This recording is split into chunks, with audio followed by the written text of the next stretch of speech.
All right, here we are. This is Jay Brown Yoga Talks podcast. My name is Jay Brown. Who are you? Are you new around here? If so, nice to meet you. Welcome. Everyone else, what's up? I hope that in this moment, your life does not feel like it's in crisis. And if it does, and you're using this as a distraction, then I'm with you. If you've been around for the last few weeks, you know I'm kind of going through it right now in my own home, and it's amazing how earlier in the week I had what I thought was the worst day I've ever had as a parent.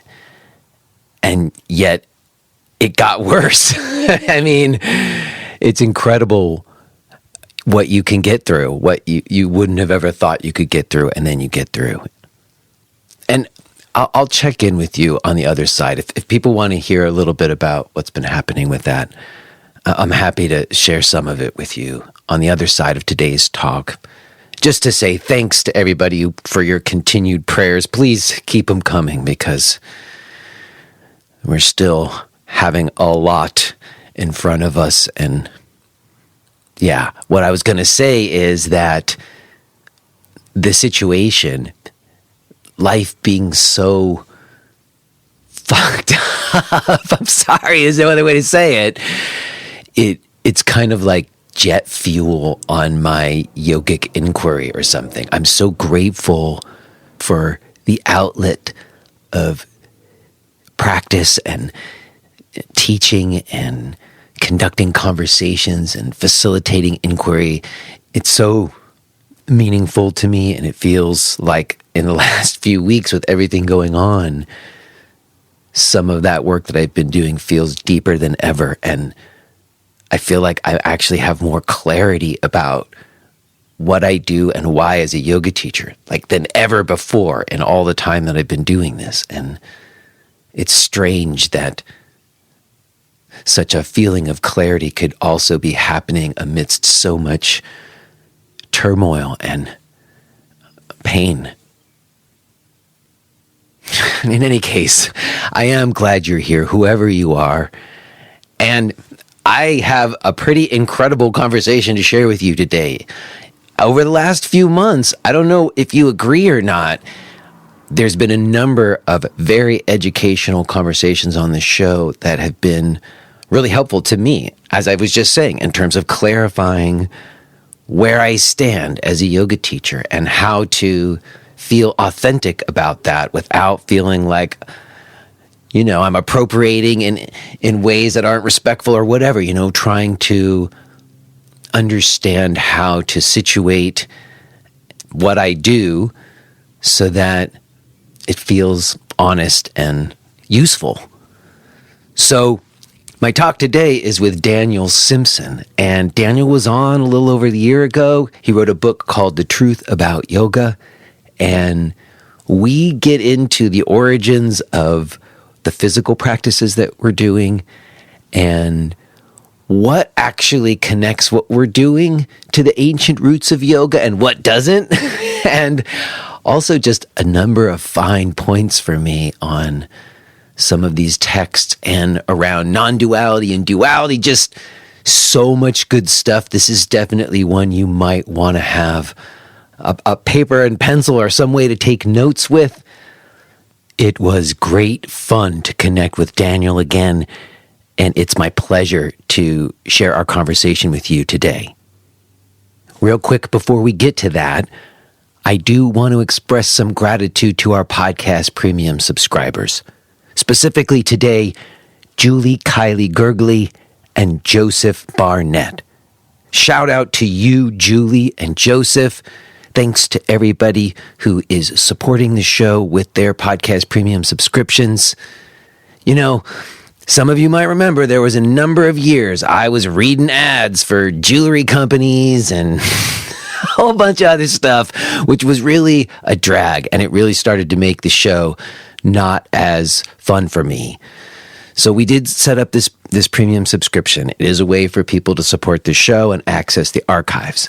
But it isn't a strict paywall. Like, I've gotten some emails about it. If you look, we're not being strict about it. It is choose your rate. You can cancel at any time. And if you don't have any money, all you have to do is send us an email. We will give you a free account to get to the old episodes. No questions asked.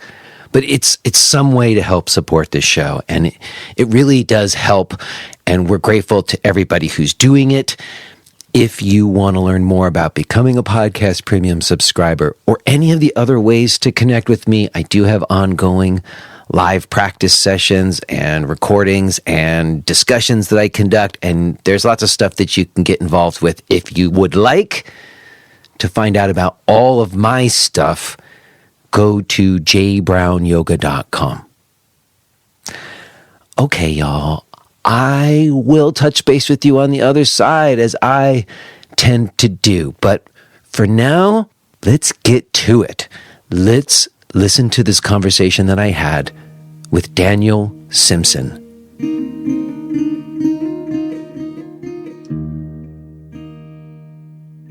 Hello? Hello. Daniel. You got me. Good. Good to speak to you again. How you doing? I'm doing okay. Good to speak to you again. It doesn't feel like it's been that long, but I just look and it's been more than a year. Yeah, I don't know where time went. I don't know what happened to the last 2 years. We went down some sort of yoga time warp. I don't know. The whole planet went on some kind of weird time warp, I think. That's not very yoga as well. Yeah, no. The warp doesn't feel very yogic at all, but that's not what we're here to talk about today, which is funny because when you were here a year ago, I was kind of like wanted to talk about your time at the New York Times and all that stuff, and I don't want to talk about that today. Cool. I want to talk about other stuff today because I saw some of the stuff that you've been putting out and working on, and it piqued my interest. But first, just how are things? How are you doing? How's everything going with you? Even just today, how is your day going so far? Yeah, pretty good, thanks. It's evening time now, so yeah, it's slowly winding down. I'm in the middle of, I've got a new course that I've just started teaching online on the Hatha Pradipika, which I think you've been looking at a little bit recently. And so I've been preparing for that, and then, slowly gearing up for the live session that we'll have this weekend. So, it's really been an immersion, I suppose, in looking back at old texts from the perspective of being a modern practitioner. And I've been talking about that quite a lot over the last couple of months, just to, I guess, get myself geared up for the course, but also, I guess, to just tease out some of the subtleties that, people often don't want to explore.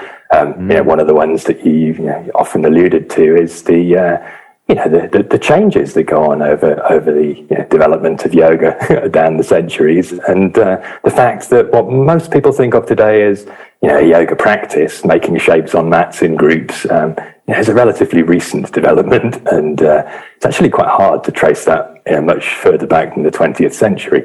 And of course, yoga goes back further in time, and that doesn't mean that because these things are new that they're inauthentic or appropriative or need to be cancelled or whatever it might be. But it does sort of raise the question immediately. Then okay, so what was yoga before? And is it necessarily better because it's older? And I think, as I've heard you say several times, you go back to some of the things taught in the medieval Hatha Yoga texts and think, thank goodness, some other ideas have come along, because not so up for some of that. And also to go right back to the beginning of yoga history. Yoga emerged as a renunciate tradition, really, as far as we can tell, and we can't really go back in time to find out. But it seems to have been, a fairly radical decision to disengage from, day-to-day life. And I don't know many modern yoga practitioners who are really trying to do that. So I think, we're immediately, I guess, invited, if we're curious, to ask questions about, what am I doing? Or why am I doing it? And how does that relate to all this other stuff, which doesn't actually sound like what I'm doing? Which doesn't mean that it isn't a source of inspiration. And I wrote my book, The Truth of Yoga, to explore how many of those sort of ingredients from earlier explanations of what yoga is, what it's for, how it works, are clearly influential in systems of modern yoga. So it's not that all yoga has been invented 100 years ago. It's just that the sort of the presentation of it, the methodology, the rationale behind it, the cultivation of health and wellness. I mean, the Indian Prime Minister talks about that now, while saying he wants to, defend the antiquity and Indianness of yoga. But you don't find any sources describing that really before the modern era. I mean, there's some descriptions of physical benefits in Hatha Pradipika, but they're of a different order. Sort of do this pose, it will cure all your diseases, and then do this one, and miraculously that also cures all your diseases. And some of them are specific, like lie down in shavasana, it'll chill you out. But wait. You jumped way ahead. We'll get to some of that. I really appreciate what you said. I think, to me, yes, that was some of what we were talking about last time, and I want to get there today in terms of how what yoga was prior to what we think of it now, and even how old what we do now is. I know that ruffles feathers sometimes. I think it's just the way it sounds when you say, "Oh, yoga's only a couple hundred years old," and we're like, "No, it's not. It's thousands of years old." Like people have like a reaction, but we can get to that. What I found very interesting that you were doing recently, because as you mentioned, I have been having these conversations about Hatha Yoga Pradipika, which was a text that I hadn't looked at so much in the past. And, I also will say, when you talked about like getting ready for your course, I very much relate to that, because I'm in the middle of doing like an online teacher training for the first time ever. And I felt like, so the podcast episodes about that you've been hearing are kind of like tied into that, like it's me like making sure I know what the hell I'm talking about. And also doing what you're doing, it seems like, is like, okay, let's track it. Can I figure out where this stuff comes from? How old is this stuff? What do we know about that, And so that way you can sort of speak from a more informed place, I think, about what you're doing. So to me, that the larger questions that have been coming up, a lot of them have been around the idea of meditation and samadhi. And then, like, depending on how somebody defines those terms, you get these very different philosophical viewpoints. But what I really like that you're doing is getting very specific about, like, okay, where do these poses come? Because I've been doing that too, like in my own physical practice. And I guess that's maybe my first question to you, just out of curiosity. Do you maintain a physical practice yourself? And if so, what is it? I do, yeah. I guess that's been, the connective thread for me. And, that's why I feel quite strongly about, the, I guess, ongoing relevance of modern postural yoga, as the scholars like to call it. And also the importance of recognizing that while some of the shape making and the linking together of the shapes might be new and, is ongoing in its evolution, the way people are tying together new understandings of how the body works, while all that might be an innovation, but there is something quite powerful. I mean, I think Doug Keller and you were talking about this potentially in the way one can use a physical practice. And it's accessible to people. I mean, to sit still with all your stuff is a challenge. And, it works best if you retreat from the world for at least a few days to settle into it. And people don't easily have that time, but they can carve out 90 minutes, go to an asana class, and some stillness arises and some clarity can arise and some bodily, inner work can be done, and that can be subtly transformative. So, I think that's important, and I'm a big fan of it. And I started out originally. I mean, my first exposure to yoga was in India, and that was fairly wild.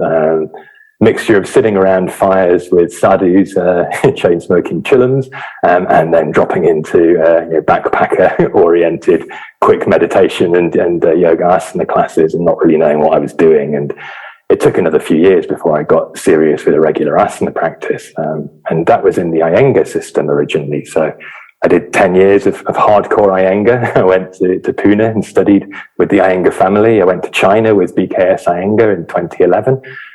So I guess I saw from the inside how that system, while wonderfully innovative in the way that it's provided, I guess, templates for other modern yoga teachers to work with in terms of, the importance of giving detailed alignment instructions and how that can guide somebody not only into better better aligned posture, but a deeper engagement with what's actually happening in the body. But that's just sort of one of the things. I mean, it's got lots of other things to offer as well, but it's also got this history of pretty dogmatic bullying behaviour, and I know you've talked about that before. We had a chat about it last time. So I was scared away from that in the end.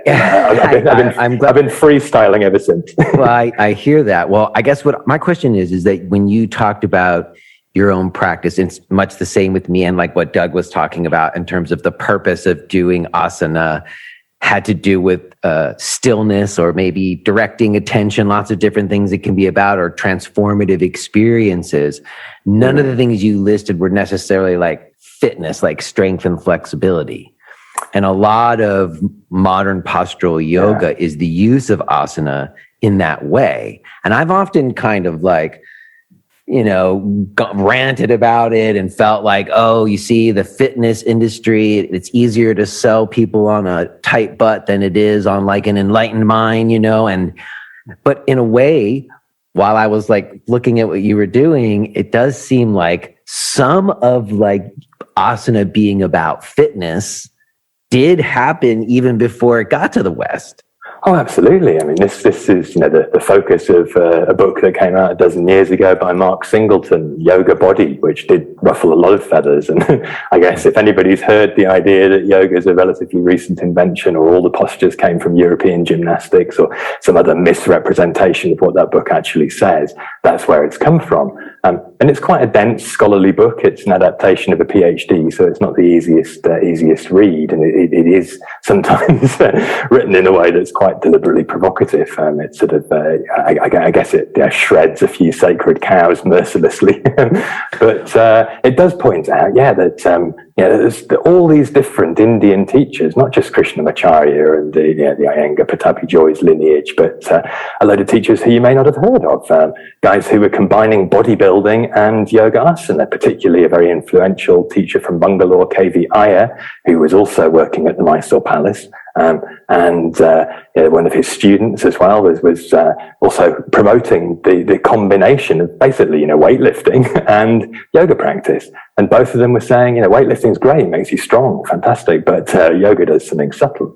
So they saw the value in both. They saw the potential for combining the systems. And there's a widespread experimentation over a 30, 40-year period towards the end of the 19th century, early 20th century, all around the world, combining various different systems. And so obviously that took place in India and probably had quite a lot to do with the increasing physical focus of yoga instruction. I mean, it was there, but previously, often at least, certainly until about 200 or 300 years ago, if there was a discussion of doing anything other than sitting, it was of how to make the body better equipped to sit. So the idea of posture as a means to an end, the basis of a whole class, that really is new. Yeah. Let me ask you about that. I mean, first of all, I think the reason why that book ruffled so many feathers was not just, I think it had to do with the fact that some of these teachers made stuff up. Like that it wasn't all like on papyrus leaves from 5,000 years ago. Now that doesn't necessarily mean it was bad, but that was like kind of myth around it or something. And I guess I will say this. I remember, I don't think they still have, but I remember like in older editions of Light on Yoga, in the back, they had a full list of all these poses, a couple hundred poses. And I remember when I was in my like height of asana accomplishment seeking, I remember doing poses like mountain pose or tree pose or even dog pose and feeling like, oh, you could imagine that these could go way back. These are like fundamental things that you could observe in nature or whatever. But then at some point, someone was teaching me a pose called dangling pendant earring. And I thought to myself, I wonder, does that come later in the history, or and I don't know that a lot of people have really tracked back to sort of see like all these common poses or these things that we do, like sun salutations or warrior two. They're not as traditional as people think. And that was your title, like how traditional is physical yoga? And I thought a lot about that word traditional and also the word classical.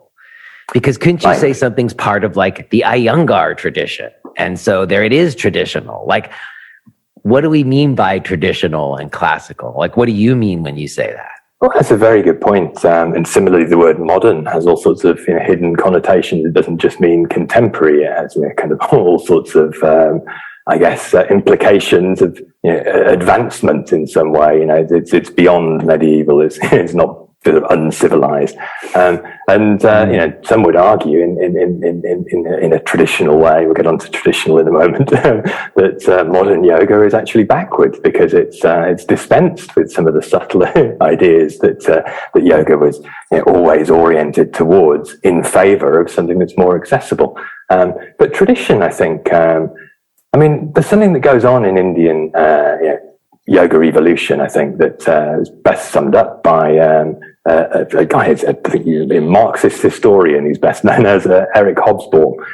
He once wrote a book called The Invention of Tradition, and that title itself, the paradox in it, is quite thought-provoking. And I think that's what goes on a lot of the time in the history of yoga, because people keep inventing stuff and then trying to pretend it's really old. So part of the construction of the idea of antiquity is deliberate in order to disguise all the innovating. But at the same time, I think tradition, broadly speaking, really, it's something that's been handed down. But there is implicit in it, in some way. If I remember rightly, I'll have to look this up. I think there's something to do with betrayal in there in the original Latin meaning. Really, like in the etymology of traditional, it has to do with betrayal. Whoa. Yeah, we gotta look that one up for sure. Interesting. Exactly. I could be off on shaky ground here. My memories of undergraduate studies, which are now 30 years ago, is like bubbling away. Something over time and like not letting it be betrayed or whatever. I get. I can see how. Yeah. So there's a way in which there's a deliberate cultivation of ideas. So a tradition is a sort of an idea that's manufactured in a way to provide an organizing narrative to make sense of things. But it is also the handing down of those ideas over time. So I guess what I was trying to say is, in the yoga context, there is obviously something that is longer lasting than sequences of postures that were developed 100 years ago. And how do they relate to that?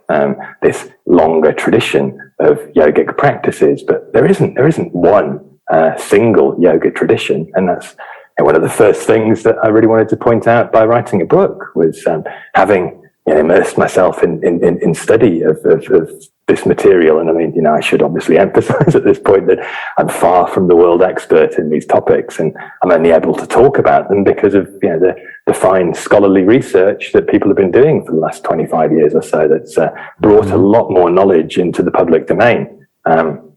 So, I'm not conducting original research in the way that they are. What I guess I'm trying to do is use my skills as a former correspondent to summarize that knowledge and to try and make it accessible and, to sort of tease out some of the implications for us as practitioners. There's a lot of understanding of how these things do sort of evolve and change. I guess looking at that, one is often confronted, I suppose, by, as you say, the stuff that's made up and the attempts to deny it. And I think, at the time when Mark Singleton was writing Yoga Body, it was quite important to actually highlight that. That wasn't an acknowledged thing. That's now widely known. Most teacher trainings will talk about it. The things have moved on. And I think there is an interest in the scholarly world much more these days in actually tracing what comes before that and connecting the dots from early ideas of what yoga was to what it's evolved into. So really all I'm trying to do by talking about it is to invite us to ask some awkward questions of ourselves. And as you say, a lot of these postures aren't that old, and particularly the ones that get a lot of, kind of cachet, like sun salutations. Of course, the Rig Veda, we talked about this, I think, last time, talks about salutations to the solar deity, as in, paying homage to the sun. The Gayatri Mantra is a statement of that. But it doesn't have stick figures showing chaturangas, does it? Exactly. So they've come from somewhere else. And obviously, they predate the 20th century, because the earliest text that describes them says, I learned this stuff from my dad. So somewhere back in, oral tradition, there is some trace of this before the 20th century, but we don't know how far it goes. We can't go back in time and eavesdrop. So we have to admit, I think, a lot of the time, So coming round to the long-winded way of answering the question, we don't really know. No, but I think it's interesting because it gets to something where I want to get to, which has to do with how the practice that we do now does connect back, like what is traditional about it in terms of things that have been passed. But I also think you made a good point there about kind of tracking it back. And that's kind of what I've been doing on this show. And Hatha Yoga Pradipika is often pointed to as the first time stuff was really set down or written down about Hatha Yoga. And I think it's interesting to me because sometimes people say Hatha Yoga as meaning just anytime you're doing a physical practice. But it does seem that Hatha Yoga, at least especially in like academic circles, like it has like different philosophy than say tantra. Like some people don't make the same distinctions between tantra and Hatha Yoga. And so I think you had a really good chart. I'm a sucker for charts, and we'll get to that chart. But I'm also curious to first track like what we actually know about the poses, because you, like you said, you do a very nice job of kind of setting things out like this clearly. So I guess my first question is, you referenced earlier that most poses were about preparing to sit, which I think is a lot of what's in Hatha Yoga Pradipika. But absolutely, what do we know of poses, like actual, like, I don't know, different names of poses or lists of poses or instruction about poses prior to Hatha Yoga Pradipika? Like outside of like the whatever Indus seal carving or whatever, do we have any evidence of poses prior to Hatha Yoga Pradipika? Do you know? Well, there's basically two strands that have come together in Hatha Yoga tradition, and we'll get into this a bit more later, but that's sort of where Tantra comes in. Tantra is an ingredient in the evolution of physical practice towards Hatha Yoga. But the other strand is asceticism, doing difficult and painful things to the body in order to effectively detach from it and detach from sensory involvement with the world, because that's the cause of suffering. All spiritual teachers from ancient India talked about that, saying the problem is desire. We want stuff. The ultimate thing we want is to not die. Unfortunately, the universe has other plans for us. So unless we make some peace with that quickly, we're going to suffer. And therefore, the fast track is to immediately disengage from your body screaming at you in agony while you hold your hand above your head for the rest of your life.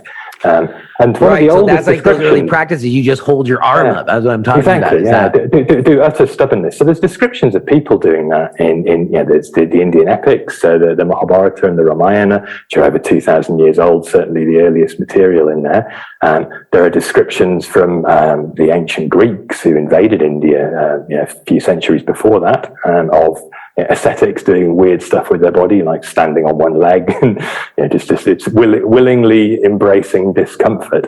But the earliest description actually does go back to the Vedas. There is a description in the Atharva Veda of a renunciate ascetic standing up for a year. Whether somebody actually did stand up for a year, then I have no idea. But it's there, and it's a deliberate undertaking of difficult, challenging, painful practice with the idea that has some spiritual benefit, because this character then comes back and plays a part in one of the Vedic rituals, and he takes a vow of celibacy, starves himself, and stands up for a year. So it's called a vratya, and that's the earliest evidence of that stuff. But there's a long history of this that goes on. I'm sorry, is that what you mean when you say that the earliest yoga was about renunciation? Because the first signs that we have of people doing any kind of physical practice is this stuff like standing on one leg or holding their arm up. And that's rooted in an idea about like whatever, ending the cycle of rebirth, or like you say, like renouncing this world of sense, pain and desire or whatever. This actually predates that, Jay. That's the interesting thing. That's technically known as tapas, austerity, asceticism. And tapas is, it comes from a verbal root meaning to heat up. And it basically is the internalization of the Vedic fire, effectively, the transformative power that in the Rig Veda is said to have brought forth the world. There's a creation hymn that explains that this oneness became many, drawing itself out of the ether by means of tapas. So it's got this long history before yoga was even thought of. The Vedas don't talk about cycles of birth, and they've got a completely different worldview. So yoga seems to come along from outside of that world, or at least on the fringes of it, but perhaps was influenced by some of those ascetic practices. And certainly there's a sort of twin current of people doing meditative things and body punishing things alongside each other for the next 1,000 years. The Atharva Veda is maybe 3,000 years old. So between 3,000, 2,000 years ago, ascetics and what we might call yogis start to look more and more similar. I mean, the Buddha, for example, who a quintessential meditator, also had to go at all manner of painful austerities, starved himself till his stomach touched his spine, tried not breathing for as long as humanly possible, and he said it was self-destructive, it was self-torture. In fact, so he went off for a mellower approach to the same project, which was world renunciation. So that idea comes from outside the Vedas, probably, and well, I'm sorry to interrupt you. I'm sorry. I got to interrupt you for a second because this is an important clarification for me. Sure. I'm sorry to interrupt you, but when I spoke to Doug, he made this distinction between like Vedas and like Brahmanism. That like there was like a culture where like a lot of that renunciate viewpoint of the world was tied into that, but that early Vedas may have not necessarily been that was where we ended up. Yeah, I mean, but I guess you're saying there isn't anything in the early Vedas that we can point to that show people did poses. They're just reference to saluting the sun, but we don't know what that form would have been. Let's put it crystal clear. About 100 years ago, you get making shapes in sequences. About 1,000 years ago, you get the first evidence of people doing anything other than sitting or punishing the body. And somewhere between 2,500 and 3,000 years ago, yoga is invented to deal with the problem of the cycle of births. So there are those three key shifts that take us from, we don't even know there was any yoga, to what we know today.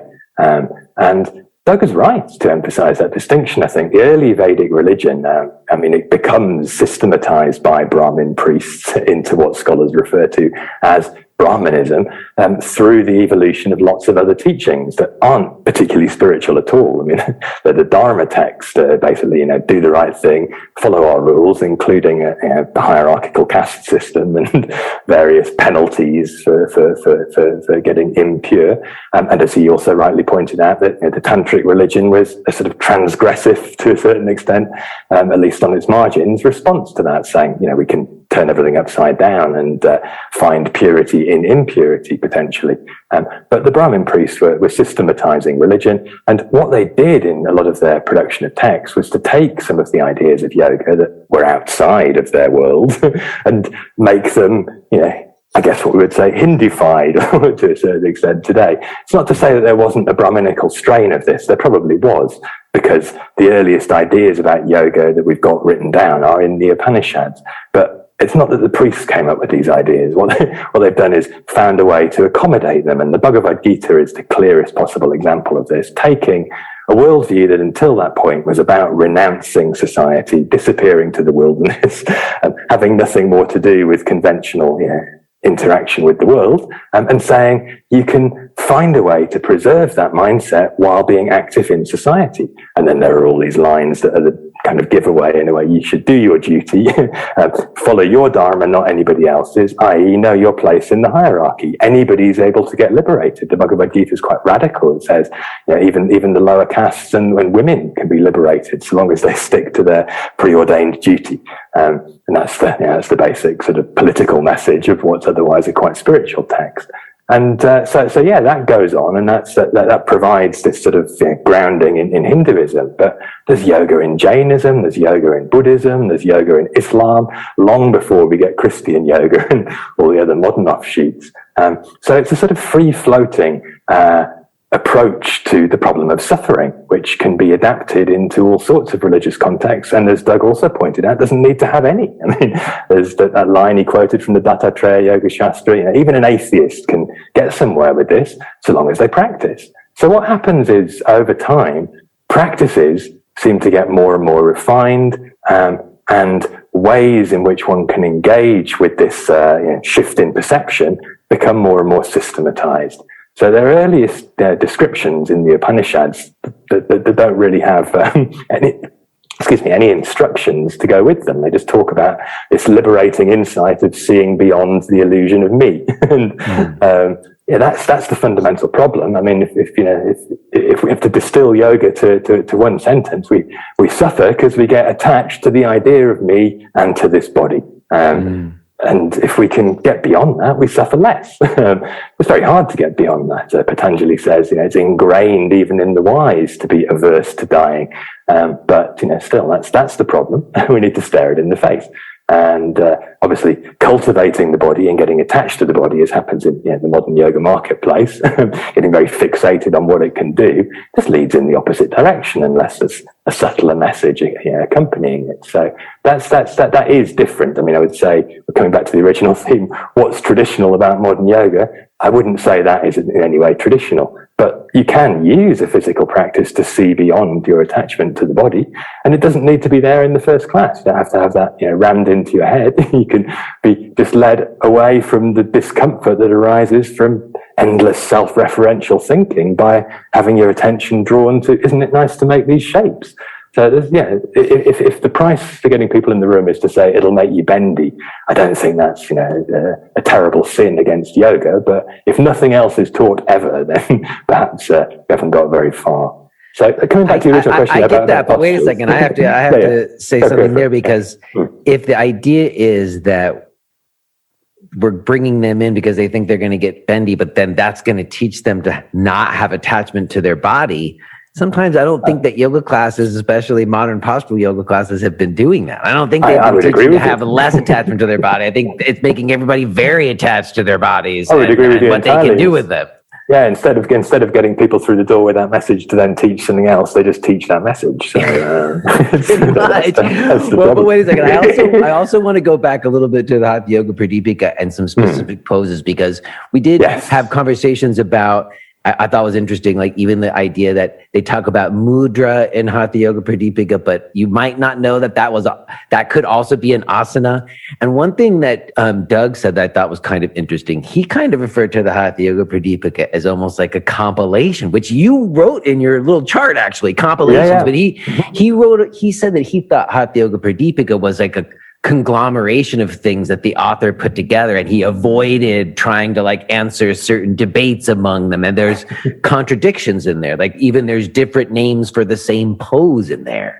100%. Yeah, that's all true. I mean, scholars have identified at least 20 sources for the Hatha Pradipika. It's an enormous copy-paste job, as well as in the process of doing that, as Doug was pointing out, it does a very sophisticated job of trying to make all these things fit together in an overarching, non-sectarian presentation of here's all this stuff you can do with your body to go beyond your body. It says very clearly in the first 3 verses, the whole point of this stuff is to attain a state of Raja Yoga. Raja Yoga is the same as Samadhi. It's a state beyond this identification with me.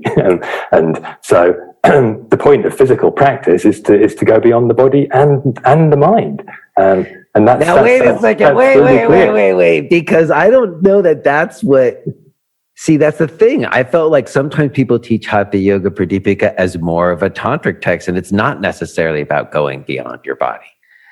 Well, I guess we've got a few things we need to clear up, I think, around tantra and the question. All right, but wait a second, we jumped ahead again. Yeah. Wait, that's where I wanted to get to. First, I want to ask you about some other specific things that I thought were interesting. Before we jump in there, can I just say one thing? You asked me about postures before.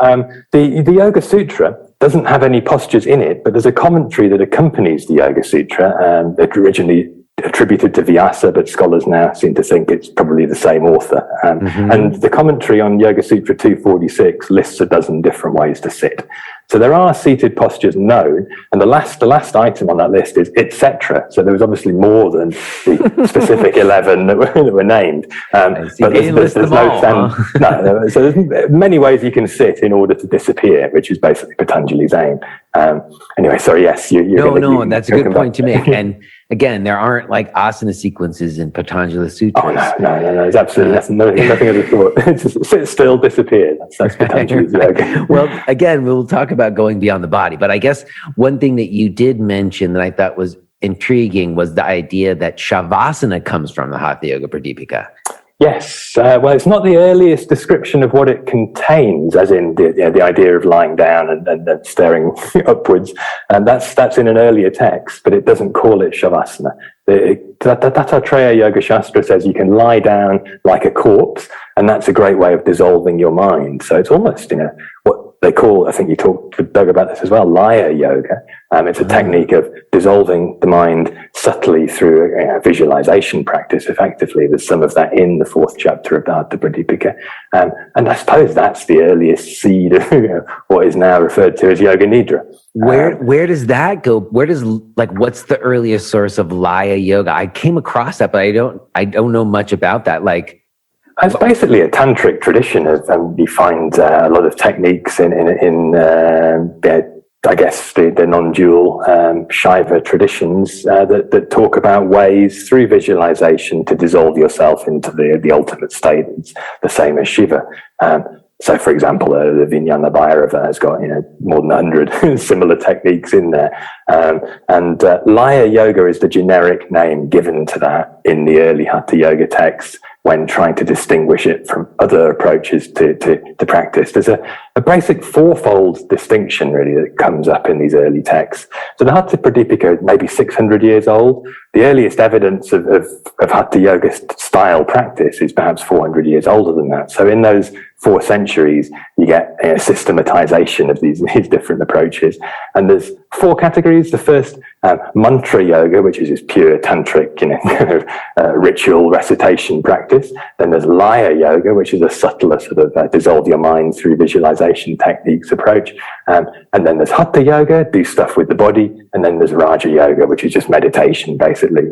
Because originally the word samadhi, as far as I'm aware, one of the earliest uses of it is in the Buddha's description of his 8-fold path. So it's concentration, it's meditation, but it's the refinement of that to the highest level. And obviously, therefore, it's also a word used for the result of that too. So all those things are there laid out as a framework. But there is, I think, a distinction between Tantra and Hatha Yoga. And the simplest way of describing it, Jay, is that Tantric texts don't describe anything to do with your body other than sit down with it and do the ritual practices. There aren't shape-making practices in Tantric texts. If you are hearing this message, then you're listening to the free version of Jay Brown Yoga Talks. To hear the rest of our conversation, please subscribe to Podcast Premium at jbrownyoga.com/premium.